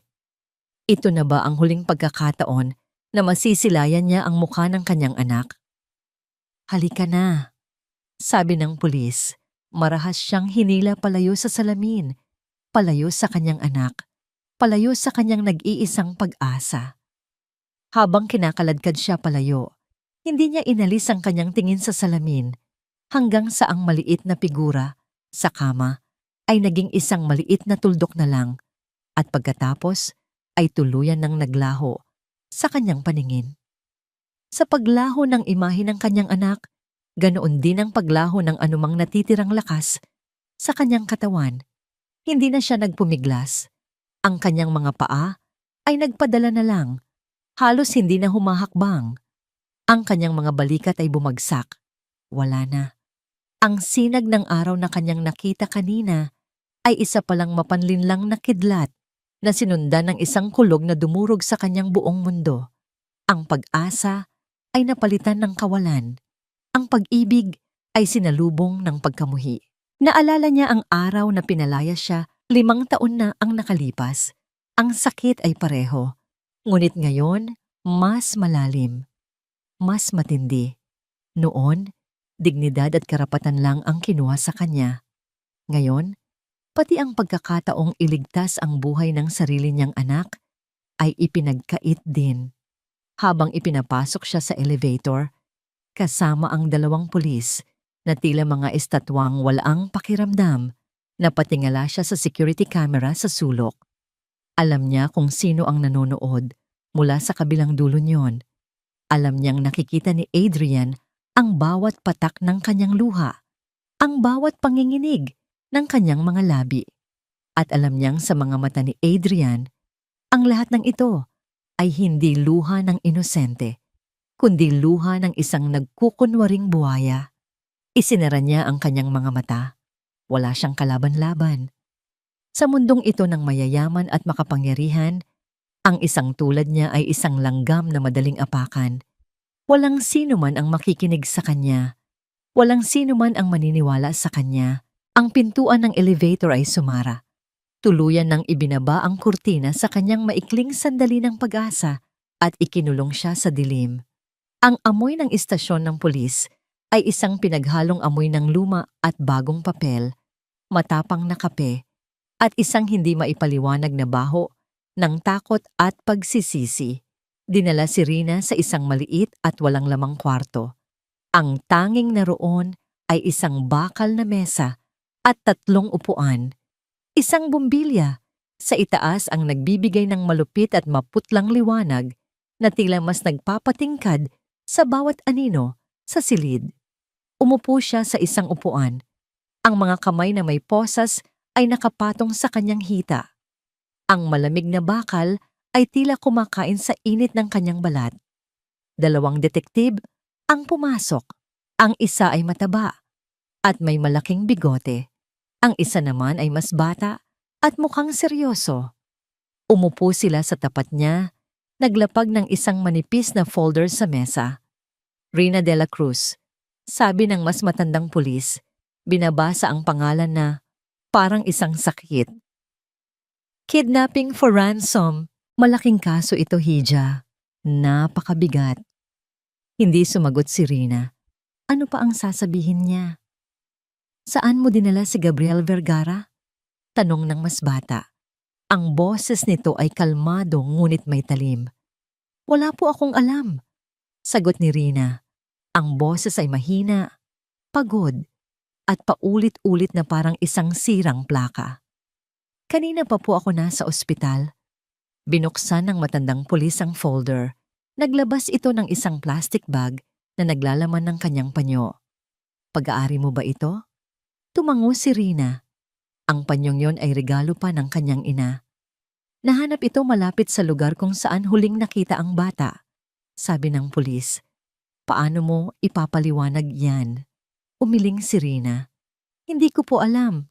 Baka nalaglag ko po. Nalaglag mo?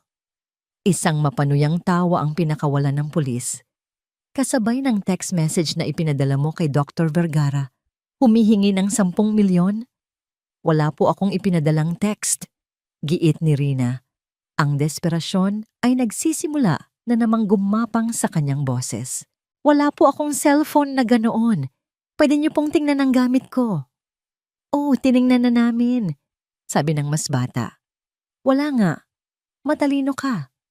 Ginamit mo ang isang burner phone at itinapon mo na pagkatapos ano?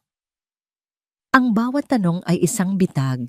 Ang bawat sagot niya ay isang kasinungalingan sa kanilang pandinig. Ano man ang sabihin niya, mayroon silang handang kontra. Naramdaman niyang napapalibutan siya. Sinisikil ng mga pader ng akusasyon na hindi niya kayang tibagin. Ang interogasyon ay tumagal ng tila walang katapusan. Paulit-ulit ang mga tanong. Saan ang bata? Sino ang kasabwat mo? Saan mo gagamitin ang pera? At sa bawat sagot niyang, hindi ko po alam. Lalo lang tumitibay ang kanilang paniniwala na siya ay nagsisinungaling. Pagod na siya. Ang kanyang katawan na hindi pa lubusang nakakabawi mula sa paghahanda para sa donasyon ay nanghihina. Ang kanyang isip ay pagod na sa pag-iisip. Ang kanyang puso ay pagod na sa pagdurusa. Maya-maya, bumukas ang pinto. Isang lalaking nakasuit at may dalang mamahaling briefcase ang pumasok. Sino po kayo? Tanong ni Rina. Isang munting kislap ng pag-asa ang sumibol sa kanyang dibdib. Baka isang abogado mula sa Public Attorney's Office. Attorney Mendoza, pagpapakilala ng lalaki, umupo sa tabi ng mga pulis. I'm the legal counsel hired by Dr. Vergara. Ang munting kislap ay namatay kasing bilis ng pagsindi nito. Dr. Vergara hired me to expedite this case. Sabi ng abogado. Ang boses ay makinis at walang emosyon. Miss Dela Cruz, I'm here to offer you a deal. Umamin ka na. Kung nasaan ang bata, isauli mo siya ng ligtas at gagawa kami ng paraan para mapababa ang magiging sentensya mo. Napatingin si Rina sa abogado, hindi makapaniwala. Hindi siya narito para tulungan siya. Narito siya para idiin siya. Wala po akong aaminin dahil wala po akong kasalanan, mariin niyang sabi. Ang huling hibla ng kanyang tapang ang nagsasalita. Isang buntong hininga ang pinakawalan ni Attorney Mendoza. Hija, listen to me. The evidence is strong. May witness na nakakita sa'yo na kausap ang bata bago siya mawala. Mayroon tayong text message, mayroon tayong panyo mo. Huwag mo nang pahirapan ang sarili mo at ang pamilya Vergara. Ituro mo na ang bata. Natahimik si Rina. May witness? Sino? Paano? Ang lahat ng ito ay isang masalimuot na bitag at siya ay nasa gitna nito, nag-iisa at walang kalaban-laban. Tapos na ang usapan. Sabi niya sa wakas, ang boses ay walang laman. Ipinikit niya ang kanyang mga mata. Sumusuko na sa laban. Dinala siya sa isang selda. Malamig, madilim, at nangangamoy kalawang at kawalan ng pag-asa. May isang maliit na konkretong bangko sa gilid at doon siya naupo. Hinayaan niyang lamunin siya ng dilim. Dito na ba siya mamamatay? Sa isang lugar na malamig at mabaho, malayo sa kanyang mga anak?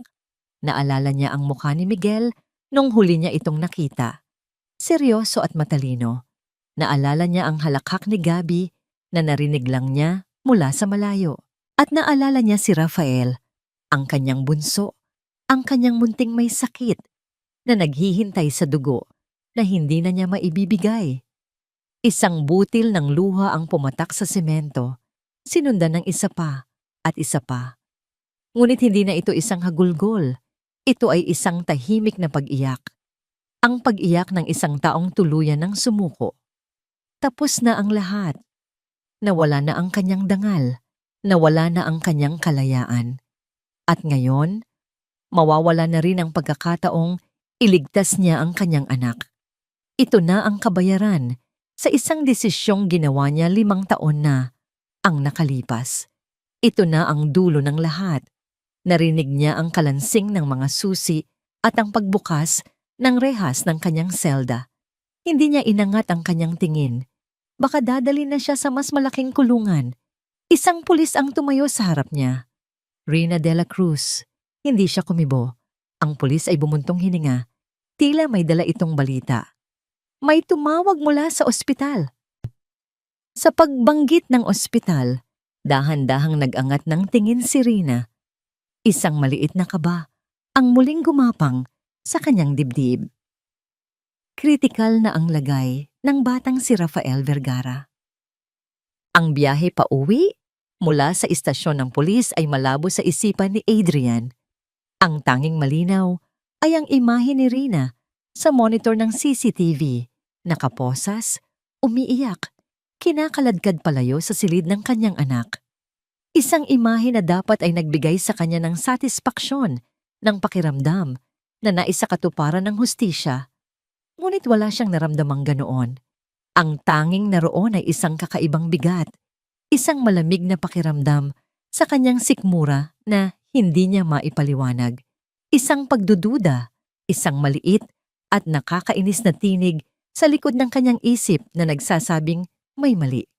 Pagpasok niya sa malaki at tahimik nilang bahay, ang katahimikan ay tila mas nakakabingi.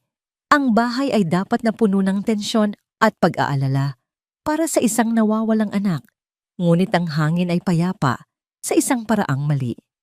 "Clarissa?" Tawag niya. Ang boses ay bahagyang paos, walang sumagot. Naglakad siya papunta sa sala, sa kusina, ngunit wala ito. Narinig niya ang isang mahinang tunog mula sa library. Dahan-dahan siyang naglakad palapit. Ang mga yapak niya ay walang ingay sa makapal na carpet. Ang pinto ay bahagyang nakaawang. Sumilip siya sa loob. Naroon si Clarissa, nakatalikod sa pinto. May hawak na cellphone sa kanyang tainga. Ang postura nito ay relax, hindi tulad ng isang inang nag-aalala. At ang tono ng boses nito, "Oh, nasa akin na ang paunang bayad. Ibuhos mo na lang sa account na sinabi ko." Sabi ni Clarissa at may halong saya sa kanyang boses. Isang saya na hindi nararapat sa sitwasyon. Huwag kang mag-alala, hindi na makakabalik ang babaeng iyon. Isang malamig na tawa ang kumawala sa mga labi ni Clarissa. Oo, syempre. Nakakulong na siya ngayon. Ang kaawa-awang surrogate. Mabubulok siya sa kulungan habang tayo nagpapakasaya. Magaling ang pagkakagawa ng witness mo. Mukhang naniwala talaga ang lahat. Lalo na si Adrian. Napatigil sa paghinga si Adrian. Ang bawat salita ni Clarissa ay tila isang piraso ng yelo na tumutusok sa kanyang tainga. Nagpapayelo sa dugo sa kanyang mga ugat. Hindi maari. Baka nananaginip lang siya. Sige na, I'll call you later. Magpapanggap muna akong nag-aalala sa asawa ko. Sabi ni Clarissa, ang boses ay puno ng panunuya. Bago ibinaba ang tawag, huminga ito ng malalim. At pagharap nito, ang masayang mukha ay napalitan ng isang maskara ng pighati at pag-aalala. Isang perpektong pag-arte. Ngunit ang maskara ay nabasag nang makita niya si Adrian na nakatayo sa may pintuan. Adrian!" Nautal na sabi ni Clarissa. "Kakanina ka pa dyan?" Hindi sumagot si Adrian. Ang kanyang mundo ay gumuho. Ang lahat ng piraso ng puzzle, ang biglaang pagbabalik ni Clarissa, ang sulat noon, ang panyo, ang text message, ang witness, ay biglang nagbago ng ayos sa kanyang isipan. Hindi ito isang larawan ng pagtataksil ni Rina. Ito ay isang obra maestra ng panlilinlang ni Clarissa. "Hindi. Nagkakamali ka ng dinig. Pinag-uusapan namin kung paano." Bago pa man niya matapos ang kanyang kasinungalingan, isang maliit na figura ang lumabas mula sa likod ng isang malaking sopa sa sulok ng library. Si Miguel, ang panganay niyang anak. Ang mukha nito ay basang-basa ng luha. Ang mga mata ay puno ng takot. Sa kanyang maliliit na kamay, hawak niya ang isang tablet. Ang screen ay nagpapakita ng isang recording app na kumukurap pa. Naglalaro lang siya ng tahimik sa likod ng sopa nang pumasok si Clarissa. Narinig niya ang lahat. Hindi niya naintindihan ang bawat salita, ngunit naintindihan niya ang kasamaan sa tono nito. Nanginginig na lumapit si Miguel sa kanyang ama. Hindi tumitingin kay Clarissa. Ang tingin niya ay nakapako sa sahig. "Papa!" Bulong niya. Ang boses ay basag. Iniabot niya ang tablet kay Adrian. "Si Tita Clarissa, Papa." Humikbi ang bata. Masama siya. Kinuha ni Adrian ang tablet. Ang kanyang mga kamay ay nanginginig sa unang pagkakataon sa loob ng maraming taon. Pinindot niya ang play. Ang boses ni Clarissa ay muling umalingaw-ngaw sa tahimik na silid. malinaw, at hindi maikakaila. Ang kaawa-awang surrogate.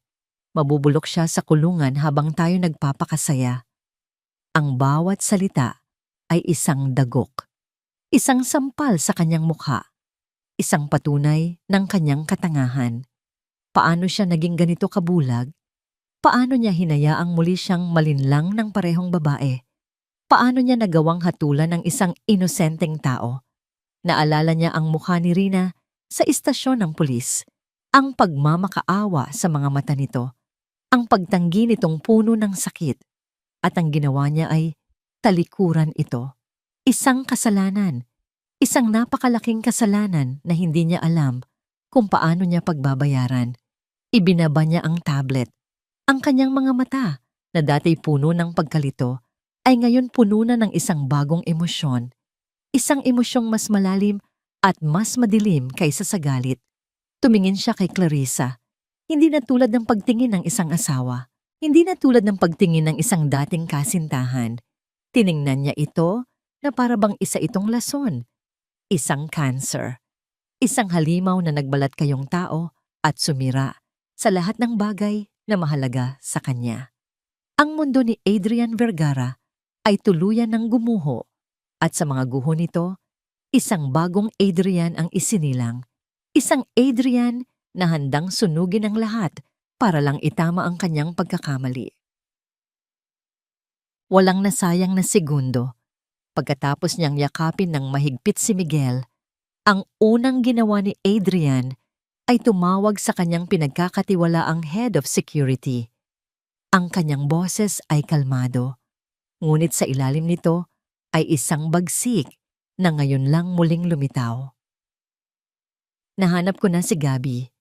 I-text ko sa iyo ang address ng isang warehouse. Pumunta ka doon kasama ang mga tauhan mo. Kunin ninyo ang anak ko at dalhin ninyo sa akin sa St. Michael's. Huwag na huwag ninyong sasaktan ng mga nagbabantay. Gusto ko silang mahuli ng buhay. Utos niya.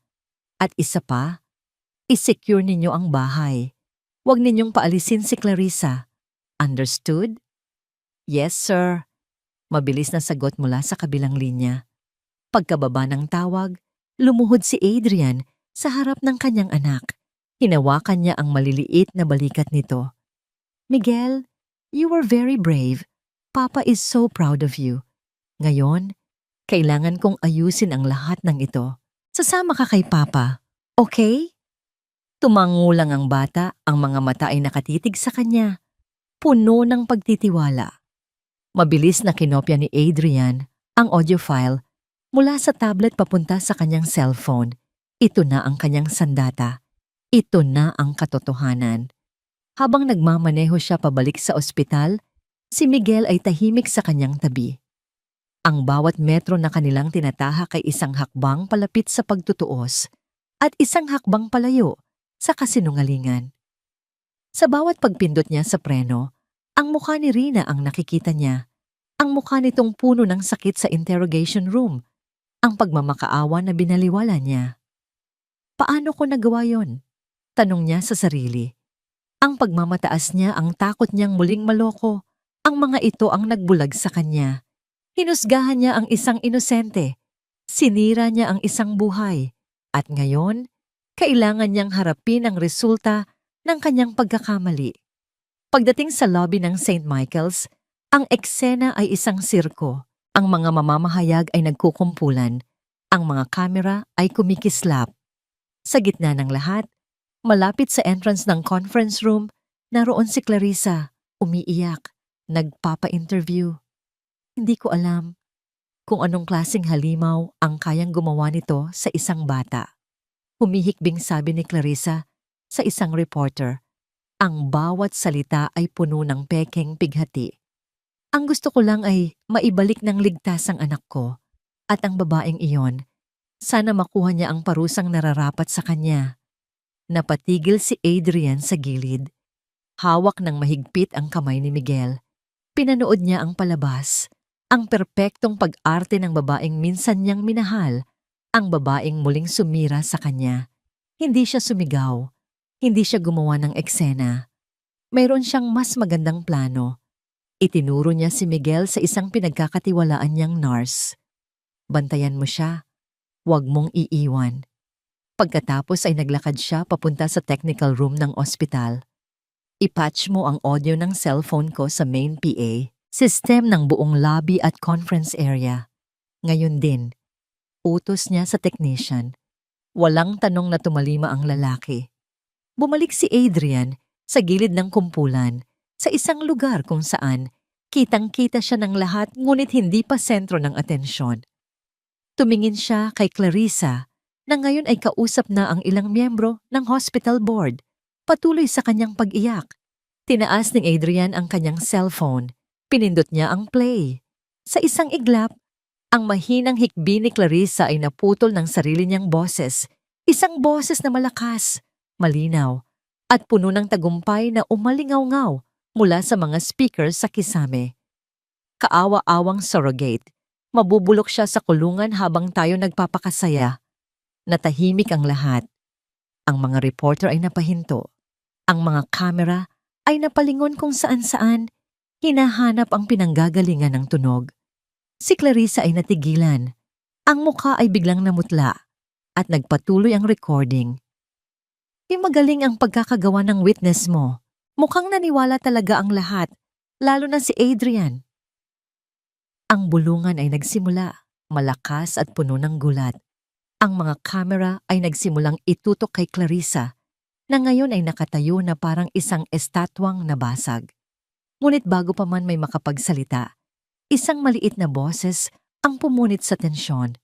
Si Miguel, na hindi na napigilan ng nurse, ay tumakbo palapit sa kanyang ama.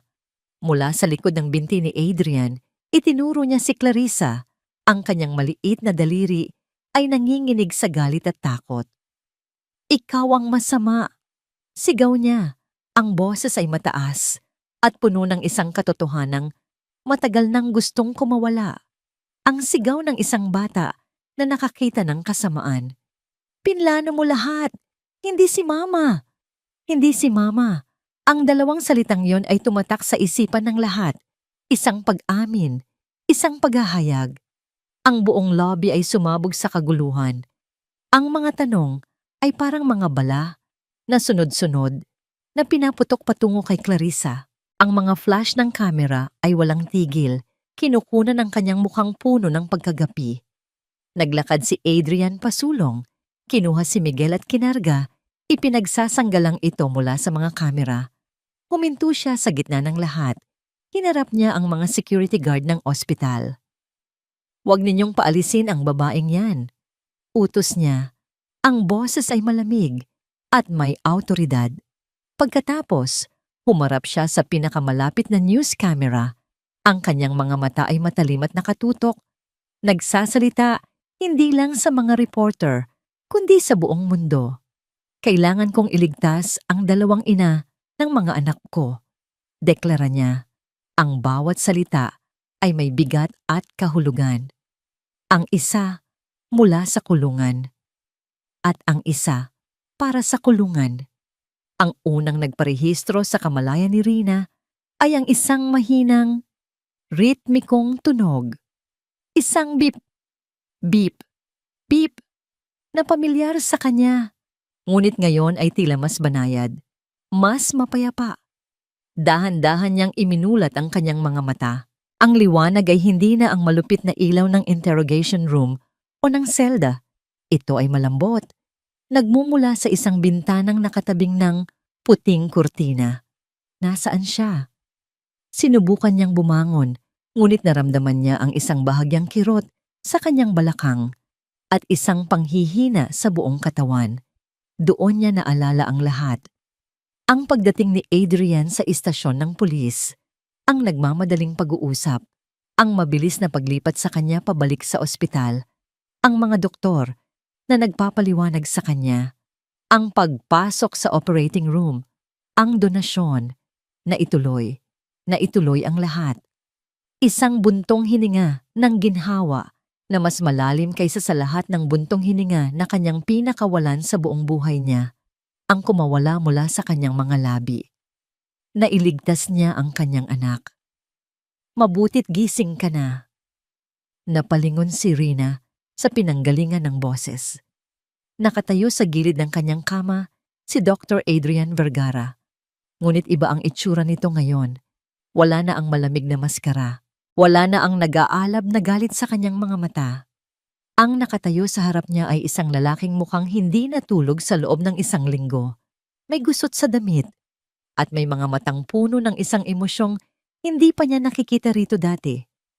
Pagsisisi. Umupo ito sa silyang katabi ng kama.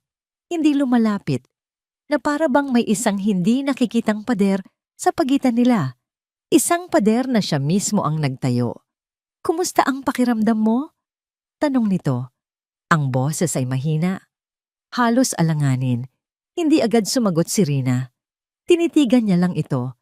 Sinusubukan niyang intindihin ang napakalaking pagbabago. Ang huling alaala niya sa lalaking ito ay ang puot sa mga mata nito habang ipinapakulong siya. Si Rafael? Iyon ang unang salitang lumabas sa kanyang bibig. Isang maliit, pagod na ngiti ang sumilay sa labi ni Adrian. Ang unang totoong nangiti na nakita ni Rina mula rito. "He's stable. The transplant was successful. Tinanggap ng katawan niya ang marrow mo. Sabi ng mga doktor, this is the best possible outcome. You saved his life, Rina." Rina, tinawag siya nito sa pangalan niya. Sa simpleng bagay na yon, naramdaman ni Rina ang pag-init ng kanyang mga mata. Wala nang dapat ipag-alala. Pagpapatuloy ni Adrian, at pagkatapos ay yumuko ito, hindi makatingin ng diretso sa kanya. "For 5 years I was wrong. For the past few days I was a monster." Walang salita, walang sorry, walang kahit ano, na sapat para mabura ang ginawa ko sa'yo. Itinaas nito ang kanyang tingin at nakita ni Rina ang sakit sa mga mata nito. Isang sakit na sumasalamin sa sarili niyang sakit. "Hinayaan kong lamunin ako ng nakaraan ko. Hinayaan kong husgahan ka nang hindi ka man lang pinakikinggan. I failed you, Rina. At higit sa lahat, I failed my own children." Hindi alam ni Rina kung anong sasabihin. Ang lahat ng galit, ang lahat ng sakit na kinimkim niya sa loob ng 5 taon ay tila unti-unting nalulusaw sa harap ng sirang-sirang lalaki sa kanyang harapan. Maya-maya, bumukas ang pinto. Pumasok ang isang nurse, hindi para i-check ang kanyang vital signs, kundi para magdala ng isang malaking buke ng mga bulaklak. "Pinabibigay po, ma'am," sabi ng nurse, nakangiti. Sinundan pa ito ng isa pa at isa pa. Mga basket ng prutas, mga card, mga maliliit na regalo. "Ano? Ano ito?" naguguluhang tanong ni Rina. "The news is out," paliwanag ni Adrian. "Alam na ng lahat ang ginawa ni Clarissa at alam na rin nila ang ginawa mo. Ilang sandali pa, isang kaganapan na mas malaki pa kaysa sa lahat ng bulaklak at regalo ang sumunod." Pumasok sa silid si Miguel, hawak-hawak ang kamay ng isang yaya. Sa likod nila, sa isang wheelchair na tinutulak ng isa pang nurse, ay si Gabriel. Ligtas, walang galos. Napatigil ang 2 bata sa may pintuan, medyo nahihiya, medyo natatakot. Hindi nila kilala ang babaeng nakahiga sa kama. Ang alam lang nila ay ang sinabi sa kanila ng kanilang ama. "She's a hero. She's the one who saved your little brother." Tumayo si Adrian. Lumuhod siya sa harap ng mga anak. "Migs, Gabby," mahinahon niyang sabi. "Naaalala niyo ba yung mga kwento ko tungkol sa isang anghel na nagbabantay sa inyo palagi?" Tumango ang 2 bata. "Well," sabi ni Adrian, ang boses ay bahagyang nanginginig. "Sometimes, angels are real people and sometimes they're mothers." Lumingon si Adrian kay Rina at sa kanyang mga mata, nagbigay ito ng pahintulot. "Mama?" Ang salita ay lumabas sa bibig ni Miguel. Isang tanong na puno ng pagtataka. Hindi na napigilan ni Rina ang kanyang mga luha. Tumango siya. "Oo, anak." Iyon lang ang kinailangan. Tumakbo si Miguel palapit sa kama. Sumunod si Gabby, bumaba sa wheelchair at dahan-dahang lumapit. Umakyat si Miguel sa gilid ng kama at niyakap ang leeg ni Rina. Isang yakap. Isang yakap na hinintay niya sa loob ng 5 taon, 1,825 araw. Niyakap niya pabalik ang kanyang anak, nilalanghap ang amoy nito, dinadama ang init ng katawan nito, naramdaman niya ang isa pang maliit na yakap mula sa gilid, si Gabby. Hawak na niya ang kanyang 2 anak. Ang isa naman ay ligtas na. Kumpleto na sila. Mula sa kinatatayuan nito, pinanood lang ni Adrian ang eksena. Hindi siya lumapit. Alam niyang wala pa siyang karapatan na maging parte ng sandaling iyon. Ito ay sandali ni Rina. Ito ay sandali ng isang ina at ng kanyang mga anak. Sa labas, sa TV screen na nakakabit sa pader ng hallway, ipinapalabas ang balita. Ang mukha ni Clarissa habang isinasakay sa sasakyan ng pulis. Ang anunsyo mula sa legal team ni Adrian tungkol sa pagsasampa ng mga kaso at pag-freeze sa lahat ng assets ni Clarissa. Ngunit sa loob ng silid, walang nakapansin noon. Ang tanging mahalaga ay ang muling pagsilang ng isang pamilya. Habang yakap-yakap niya ang kanyang mga anak, napatingin si Rina kay Adrian. Nagtama ang kanilang mga mata. Sa tingin na yon, walang salitang namutawi. Ngunit may isang mensaheng naiparating. Isang mensahe ng pasasalamat at ang simula ng pagpapatawad. Nang gabing iyon, bago matulog, may huling bisita si Rina. Si Miguel, na ayaw umalis sa kanyang tabi. Mama! Bulong ng bata. Ang ulo ay nakasandal sa kanyang balikat. Huwag mo na kaming iwan, Mama. Hinaplos ni Rina ang buhok ng kanyang anak. Hinding-hindi na, anak. Ipinangako niya, hindi lang sa bata, kundi sa sarili niya. Hinding-hindi na. Ilang buwan na ang lumipas. Ang amoy ng ospital ay napalitan na ng amoy ng bagong lutong kanin sa umaga, ng mga Crayola at ng damong bagong diligan sa hardin. Ang buhay ni Rina ay hindi na umiikot sa pagmamasid mula sa malayo. Ang buhay niya ngayon ay ang paggising na katabi ang humihilik na si Gabby, ang paghahanda ng baon para kay Miguel, at ang pag-upo sa tabi ni Rafael habang unti-unti itong lumalakas sa bawat araw na dumaraan. Tumira sila sa isang bagong bahay, hindi sa malaking mansyon na puno ng masasamang alaala, kundi sa isang mas maliit, mas komportableng tahanan na pinili ni Adrian. Isang bahay na may malaking hardin kung saan pwedeng magtakbuhan ang mga bata. Ang paghihilom ay hindi madali. May mga gabing nagigising si Rina na humihingal, binabangungot sa mga rehas ng selda o sa malamig na titig ni Adrian. May mga araw na nararamdaman pa rin niya ang tingin ng panghuhusga mula sa ibang tao, kahit na siya na ngayon ang bayaning ina sa mata ng publiko.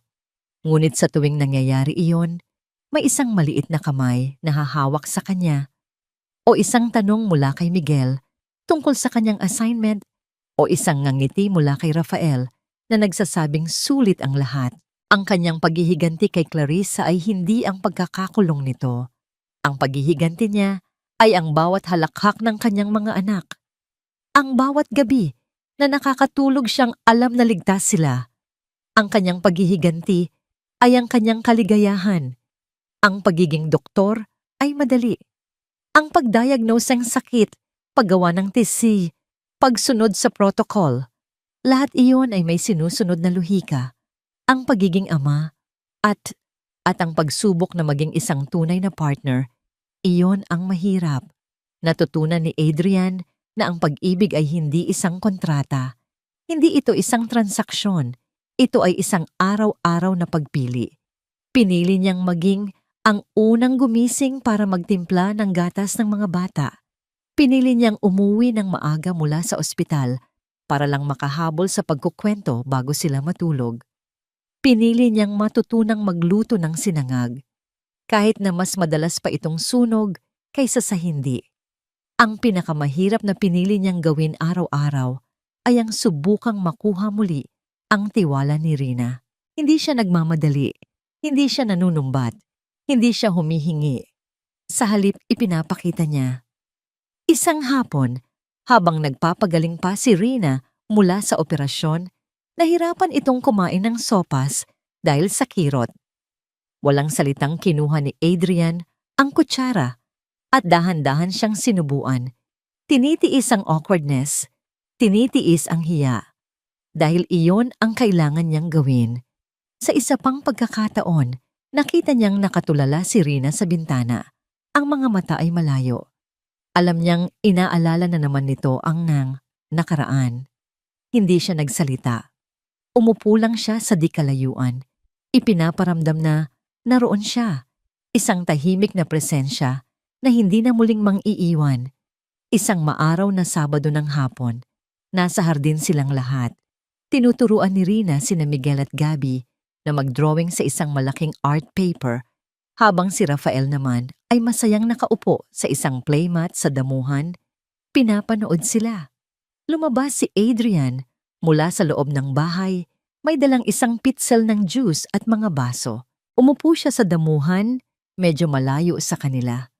Hindi para mang-istorbo, kundi para lang maging parte ng eksena. Pinanood niya sila. Ang pamilya niya. Ang pamilyang muntik na niyang wasakin dahil sa sarili niyang pagiging duwag. "Papa, come here!" Tawag ni Gabby. "Look, I drew a picture of you." Ngumiti si Adrian at lumapit. Ipinakita ni Gabby ang isang drawing ng isang malaking stick figure na may hawak na stethoscope. Sa tabi nito ay isang babae at 3 maliliit na stick figures.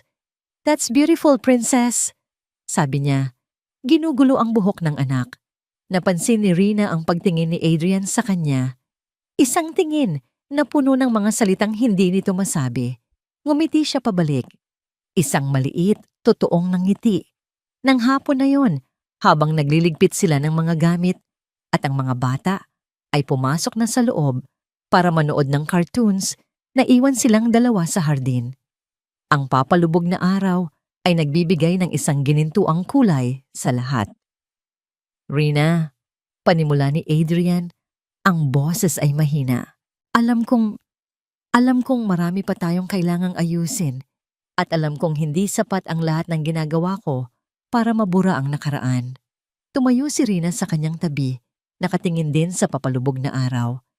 "Hindi na yon mabubura, Adrian. Magiging parte na yon ng kung sino tayo." May katahimikang namagitan sa kanila.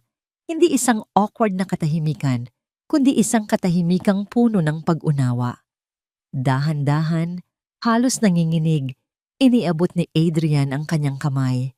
Hindi para hawakan si Rina, kundi para lang ilahad ito sa pagitan nila. Isang alok. Isang tanong na walang salita. Tumingin si Rina sa kamay nito. Pagkatapos ay sa mukha nito. Nakita niya ang takot sa mga mata nito. Ang takot na baka tanggihan siya. At sa sandaling iyon, naintindihan niya. Pareho silang nasaktan, pareho silang nagkamali, at pareho silang sumusubok na maghilok. Dahan-dahan, inilagay niya ang kanyang kamay sa ibabaw ng kamay nito. Naramdaman niya ang marahang paghigpit ng hawak nito. Hindi mapilit, kundi puno ng pasasalamat. Isang mainit na kuryente ang dumaloy sa pagitan nila. Hindi na dahil sa tensyon, kundi dahil sa isang bagong koneksyon na dahan-dahan nilang binubuo. "Hayaan mong patunayan ko sa iyo araw-araw," bulong ni Adrian. Ang mga mata ay nakatitig sa kanilang magkahawak na kamay na para bang iyon ang pinakamahalagang bagay sa buong mundo. "Nakarapat-dapat ako sa tiwala mo." Inangat ni Rina ang kanyang tingin mula sa kanilang mga kamay patungo sa mga mata ni Adrian. Sa loob ng maraming buwan, nakikita niya rito ang pagsisisi, ang pag-aalaga, ang pagiging isang ama. Ngunit ngayon, sa ilalim ng ginintuang liwanag ng hapon, may iba siyang nakita, isang pangako, isang bagong simula, isang pag-ibig na hindi na nakabatay sa isang kontrata o sa pangangailangan, kundi sa isang pundasyong dahan-dahan nilang itinatayo, ang pundasyon ng tiwala. Hindi niya sinabing, "O pinapatawad na kita." Hindi niya sinabing, "Okay na ang lahat." Sa halip, isang ngiti ang dahan-dahang sumilay sa kanyang mga labi. Isang ngiting totoo, payapa, at puno ng pag-asa. Ang kanilang paglalakbay ay mahaba pa. Marami pang sugat na kailangang maghilom, marami pang tiwala na kailangang buuin. Ngunit sa sandaling iyon, habang magkahawak ang kanilang mga kamay at ang halakhak ng kanilang mga anak, ay maririnig mula sa loob ng bahay. Alam nilang hindi na sila mag-isang tatahakin ang daan. Sa pagkakataong ito, sabay na silang hahakbang. At dito nagtatapos ang kwento ng tatlong lihim, ng isang nasirang tiwala at ng isang pamilyang muling nabubuo. Mula sa kaibuturan ng aking puso, maraming salamat sa inyong pagsama at pakikinig. Salamat sa pagsubaybay sa bawat pagpatak ng luha ni Reyna, sa bawat pagdududa ni Adrian, at sa bawat munting tibok ng puso ng kanilang mga anak. Habang isinusulat ko ang kanilang kwento, kasama rin ninyo akong umasa, nasaktan, at muling natutong maniwala. Hindi naging madali ang bigyan ng buhay ang kanilang mga pagsubok, ngunit ang tanging hangad ko ay makalikha ng isang salaysay na kakatok hindi lang sa inyong isipan, kundi pati na rin sa inyong mga puso. Ang kwento ni Reyna at Adrian ay isang paalala na ang tiwala, kapag nasira, ay isa sa pinakamahirap buuin muli. Ngunit ito rin ay isang patunay na walang sugat na hindi kayang paghilumin ng tapat na pagsisisi at walang pusong bato na hindi kayang palambutin ng wagas na pag-ibig at pagpapatawad. Naway baunin ninyo ang aral na sa bawat pagkadapa, may pag-asang makabangon muli. Ngayon, nais ko namang marinig ang inyong boses. Ano ang pinakapaborito ninyong eksena? Anong aral ang inyong natutunan? Ibahagi ninyo ang inyong mga saloobin sa comment section sa ibaba. Muli, maraming salamat sa inyong walang sawang suporta hanggang sa ating susunod na pagkikita sa panibagong kwento ng pag-ibig. Laging nagmamahal, pusong muling umiibig.